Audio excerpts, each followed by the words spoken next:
नमस्कार दोस्तों, मैं नीलेश मिश्रा और आप सभी लोगों का इस वीडियो में स्वागत है। भारत को अपनी अर्थव्यवस्था में चीनी निवेश की स्वीकृति के संबंध में एक महत्वपूर्ण निर्णय का सामना करना पड़ रहा है। यह विषय हाल ही में हुए आर्थिक सर्वेक्षण में बहुत तेजी से सामने आया है।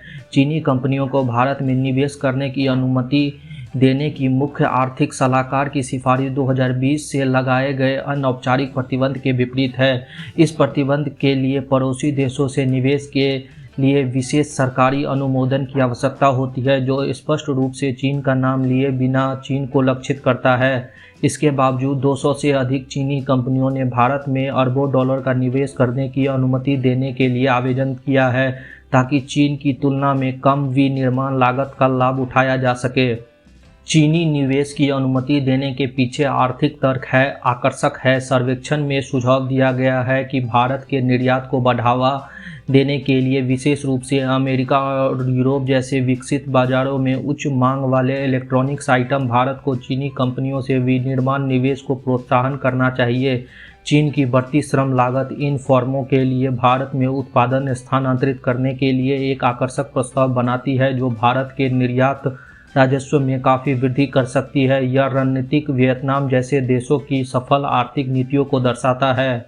हालांकि भारत और चीन के बीच भू राजनीतिक तनाव काफ़ी जोखिम भरा है। ग्लोबल ट्रेड रिसर्च इनिशिएटिव ने चेतावनी दी है कि चीनी एफडीआई से भले ही अल्पकालिक आर्थिक लाभ मिल सकता है, लेकिन यह लंबे समय में भारत की रणनीतिक स्वायत्तता को कमज़ोर कर सकता है। भू राजनीतिक तनाव बढ़ाने पर चीनी निवेश पर निर्भरता समस्याजनक हो सकती है, जिससे संभावित रूप से विनिर्माण और निर्यात में अचानक व्यवधान आ सकता है, जिससे भारत की आर्थिक स्थिति को नुकसान पहुंच सकता है।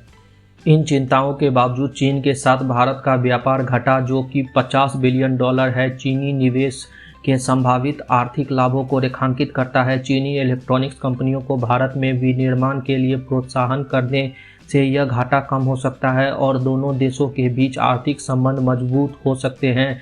इसके अलावा एप्पल और सैमसंग जैसे सफल उदाहरण, जिन्होंने पहले ही भारत में महत्वपूर्ण विनिर्माण कार्य शुरू कर दिए हैं, इस दृष्टिकोण की व्यावहारिकता को उजागर करते हैं।